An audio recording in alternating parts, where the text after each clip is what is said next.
दोस्तों, जब भी हमें अपने अकाउंट से पैसे निकालने होते हैं तो हम अपने बैंक की उन लंबी लंबी लाइनों से बचने के लिए एटीएम मशीन का सहारा लेते हैं। एटीएम मशीन से हम जब चाहे तब पैसे निकाल सकते हैं, वो भी बिना किसी लाइन में लगे हुए।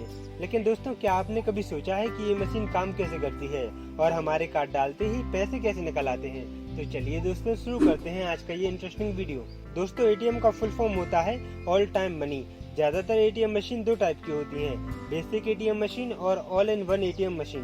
बेसिक एटीएम मशीन से आप केवल पैसा विड्रॉ कर सकते हैं, लेकिन all in one ATM machine से आप पैसा विड्रॉ भी कर सकते हैं और डिपॉजिट भी। एटीएम मशीन की प्रोसेस को समझने से पहले हमें एटीएम कार्ड को समझना होगा।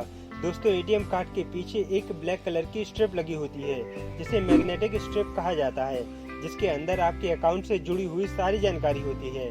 ये जानकारी इनक्रिप्टेड फॉर्म यानी 0 से 1 के फॉर्मेट में स्टोर रहती है। कार्ड के फ्रंट साइड पर EMG चिप लगी होती है।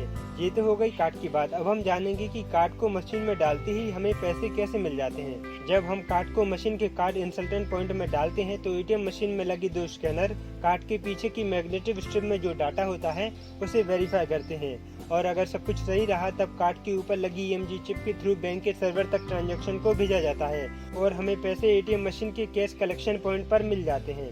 सवाल ये आता है कि एटीएम मशीन के अंदर इतना सारा पैसा आता कहां से है? दोस्तों, दरअसल मशीन के अंदर पैसे भरने के लिए ट्रेस लगी होती हैं, जिसमें बैंक के एम्प्लॉयज जाकर पैसा भरते हैं। एटीएम मशीन को खोलने के लिए एक स्पेशल टाइप की होती है। दोस्तों, एटीएम मशीन के अंदर एक और स्कैनर लगा होता है जो एक एक नोट को स्कैन करता है, ये पता करने के लिए कि आपको जो नोट मिले हैं वह उतने ही हैं जितने आपको चाहिए थे। ऐसे में स्कैनर नोट की थिकनेस यानी मोटाई को चेक करता है।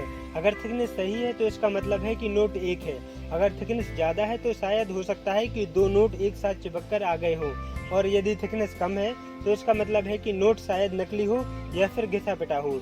इन दोनों ही कंडीशन में नोट को रिजेक्ट बिन में डाल दिया जाता है और आपको मिलते हैं बिल्कुल ठीक नोट। दोस्तों, all in one ATM machine में भी बिल्कुल यही प्रोसेस रहती है। मशीन में पैसा डिपॉजिट करते वक्त वही स्कैनर नोट को अच्छे से चेक करता है।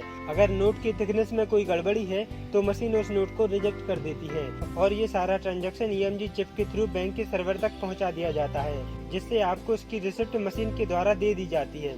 दोस्तों, ये थी सारी जानकारी एटीएम मशीन के बारे में। आई होप आपको ये जानकारी इन्फॉर्मेटिव लगी होगी। अगर हाँ तो वीडियो को लाइक और चैनल को सब्सक्राइब करना मत भूलिए। मिलते हैं अगले वीडियो में। धन्यवाद।